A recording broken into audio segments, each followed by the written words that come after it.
Your The pilot pilot. And episode, yes. panalo siya. So Correct. parang, And we trended on Twitter din. paano kayo nag-celebrate na pag-usapan Wala niyo naman pong celebration. Kasi though you want to be hopeful and positive, we don't know naman din what's going to happen, diba? It's really a tough competition.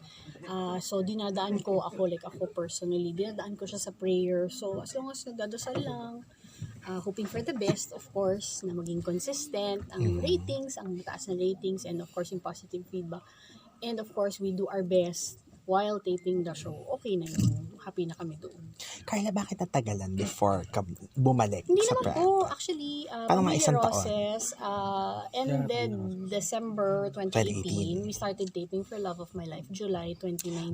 So, technically, mga 7 months pero kasi lang naman. nagka-can nga pala kayo. Medyo mukhang matagal lang po kasi we taped for 7 months before we started airing. First time ko pong na-experience yon na mag-taping po kami in advance. And yeah, matagal. Gaano kadami yung bangko nyo? We were able to, I think, if I'm not mistaken, tape 5 weeks worth of episodes. Opo. We are just waiting to resume taping because we went on a break.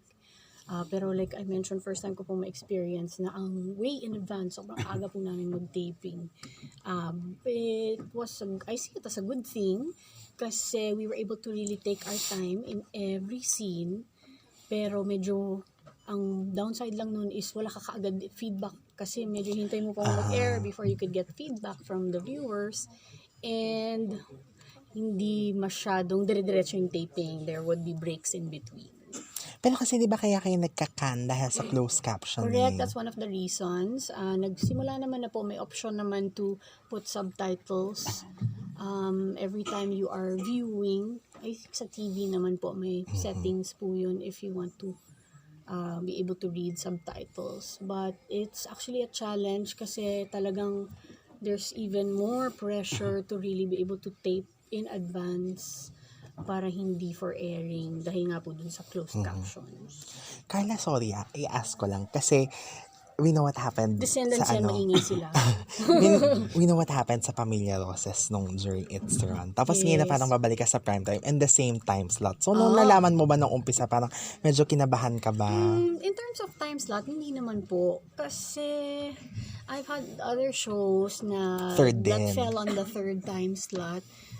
Depende kasi normally the third time slot would be for the lightest, medyo rom-com, funny genre. Pero ito nga, this is a family drama. It was placed on the third time slot. So, siguro it's the network's way of maybe, figuring out or trying to figure out kung ito ba ang gustong genre ng mga viewers sa third time slot. So, in terms of time slot, hindi naman po ako medyo na-worry or kinabahan. In fact, okay ako doon. Okay ako sa third time slot. At least sa third. Okay ako doon. Actually, happy kasi ano naman yun it doesn't matter actually. It doesn't matter.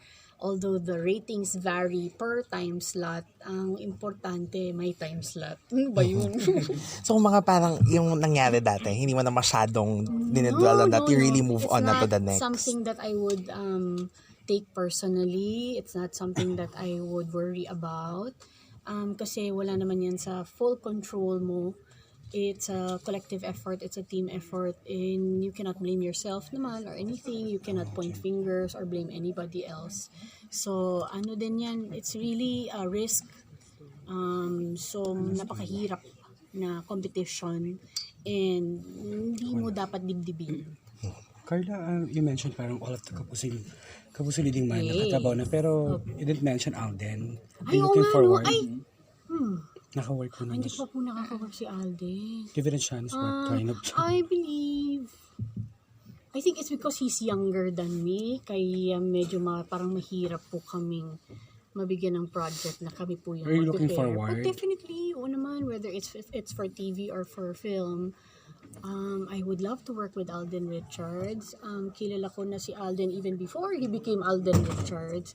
So, I remember, ito lang ma-share ko lang sa inyo. I remember years ago, even before the Aldab thing, I remember talaga specifically, sabi ko, kailangan mag-groom ng maigi tong batang to. Parang ang tanda ko naman batang to. Sabi ko, kailangan mag-groom siya ng maigi because he has so much potential aside from his, of course, good looks. Sabi ko, mukhang magaling to. Ang parang malayo pa yung mararating niya. So, buti na lang din at least nabigyan siya ng mga opportunities, everything fell into place for him. He is now up there. So, buti na lang din. So, yan, oo, definitely, if I could work for Alden, with comment Alden naman dun po. sa pa-abs niya ngayon. Ay, may pa-ab siya? Oo. Trending kasi siya ngayon for that. Buti naman siya, iba. buti na maintain This niya morning. kahit nagtitaping siya. Sobrang hirap nun. But, I think it was around last year na nabasa ko nga that he has been working out and then he has been watching what he eats. So at least buti na lang nagpe-pay off. I'm sure thankful siya kasi hindi lahat ng tao kaya gawin yun. And napakahirap. I would personally know kung gaano kahirap. So, keep up the good work lang. Si Tom ba? May Tom abs din din. meron. Di ba? Pag gano'n lang, parang it comes and goes. Joke lang. Bali, si Tom, naman yan, he is health-conscious. In fact, Tom started on a plant-based diet last October. So, medyo mga 4 months, more or less, na po siyang nagpa-plant-based diet. Hindi pa ho siya gaano maka-workout because he has allergies, he has atopic dermatitis. So, every time pinapawisan po siya, nag-flare up po siya, lumalabas po yung allergies niya. Medyo hirap pa po siya natansyahin yung kung kailan po siya mag-workout. Or siguro dapat mag-workout siya full blast yung aircon or something. Kasi pag pinapawisan talaga siya, sobrang lala eh.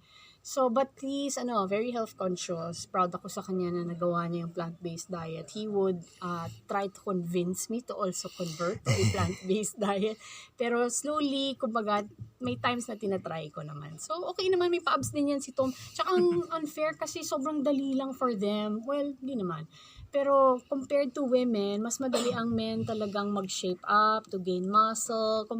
As compared to women, syempre women have more fat.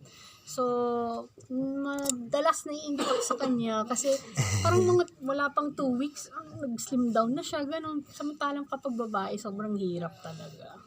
Sorry Carla, okay lang ba to ask? Kasi na-share mo din sa Instagram mo yung parang pinagdaanan mo lately in terms of health din, no? Parang, paano ngayon? Ano nga ulit yun? And Okay, parang, so around medyo the latter part of last year, I noticed naman nag-umpisa. Number 1 was yung weight gain. I would gain weight constantly despite my efforts of dieting and exercising. Kasi kapag ganyan naman pong may teleserye, lagi po akong naka-calorie counted diet po.